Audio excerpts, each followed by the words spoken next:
Welcome to my channel, SynTech Gaming. If you find this video helpful, help me out by liking the video, dropping a comment below, subscribing to my channel, or follow me where I do my video game streaming at facebook.com/SynTech Gaming. Okay, so today we're going to be looking at the new Astro C40 TR Controller. We're going to be talking about the trigger stop options, how it affects the controller, why in some games when you activate the trigger stop it actually won't let you do things, such as in Anthem when I cast my super I actually cannot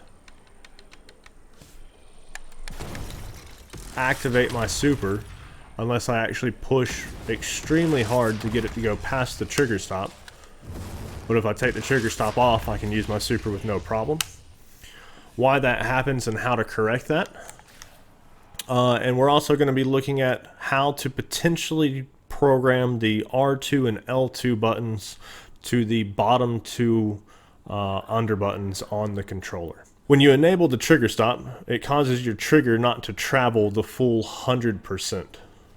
Let me see if I can.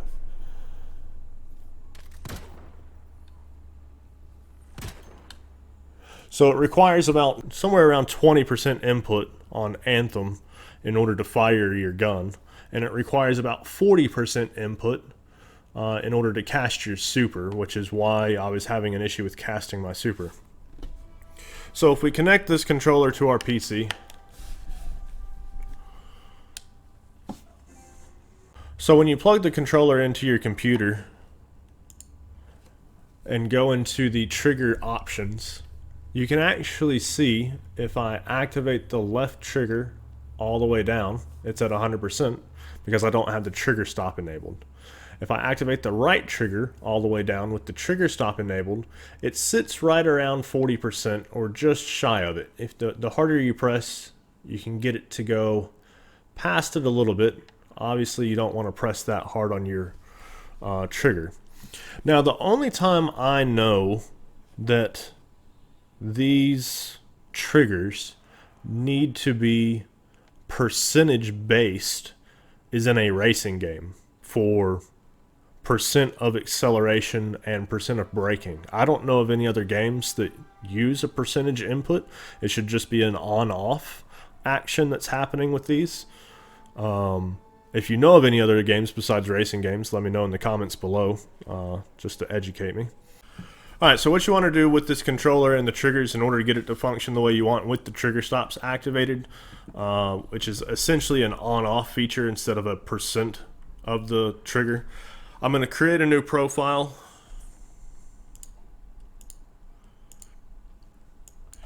I'm going to call it shooter for all my shooter games. So for my right and left triggers, I'm going to set them at 100% as soon as possible. And the way that you can do this is by taking these dots on this line and dragging them up. Now, you'll notice that you can only drag them up. If you start from the left going to the right, you can only drag them up as far as what the next one to the right is programmed at, because you can't go to a higher percentage and then drop back down. So you'll go over here to the right, raise it all the way up to 100%, 100%, 100%, 100%. And these are laid out 0% trigger activation. That first dot is about 20%, second dot's 40%, third 60, fourth is 80, and then you have 100% trigger pull all the way out here. And that's why you can't mess with the 0 and 100% positions, as you don't want it to accidentally seem like you're pulling the trigger when you're not. But if you set it up like this, you can see in the trigger motion, let me make sure, you can see in the trigger motion, and the red circle that's moving is the amount of activation, and the white circle is how much motion there is in the trigger. So with the trigger stop enabled, and the trigger pulled at about anywhere from, let's say, about 15, 20-ish% on, it registers as 100% activation. And we're going to do that for both of our triggers.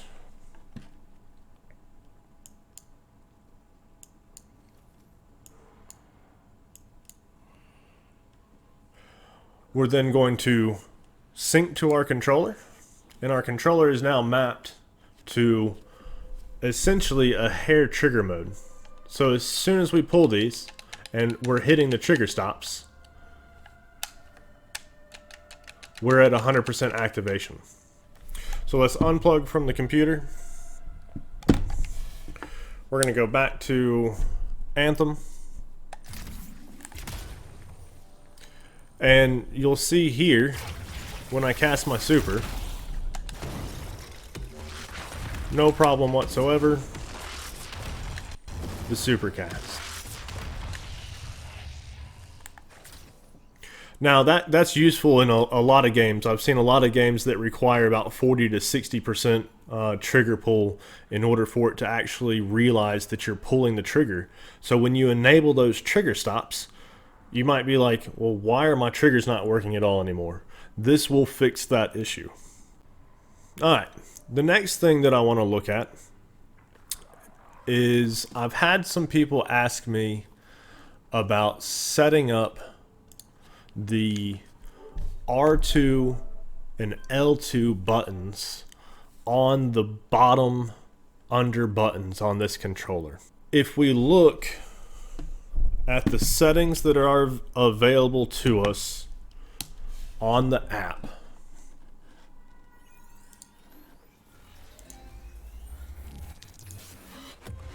the under left and under right button you cannot program to L2 R2. So what I'm gonna do is I'm gonna program under left to L1 and under right to R1, and we're going to sync this to the controller.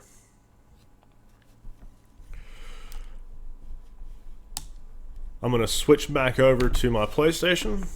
We have programmed the under buttons to be L1 and R1, and you can see them blinking there for trying to use the health and sensor dart for the recon. Most of your shooter games, if you go into the options, controls, you can actually swap your L1, L2, R1, R2 buttons and flip them. So because I have the bottom buttons mapped to L1 and R1, and now I have them flipped on Call of Duty, I can now aim and shoot with the under buttons. So while you can't directly map these under buttons to your R2, L2, you can use this double system, one being in the game and two being in the controller settings, to map your R2 and L2 buttons. So I wanted to show that that is possible with any game that has the option to flip the L1 R2.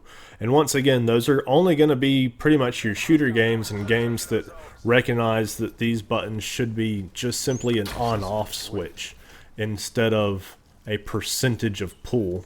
And the only games that I know that register these as a percentage is racing games. So maybe Astro might be updating this in the future, I don't know, but this will give you a way to program the controller exactly how you want and to ensure that you're able to get these buttons to actuate with the trigger stops enabled. So hopefully this video has helped you out. If it has, help me out by liking the video, dropping a comment below, subscribing to my channel here on YouTube, or give me a follow over on my Facebook page where I do all of my video game streaming, facebook.com/SynTech Gaming. Have a wonderful day. Exit nailed.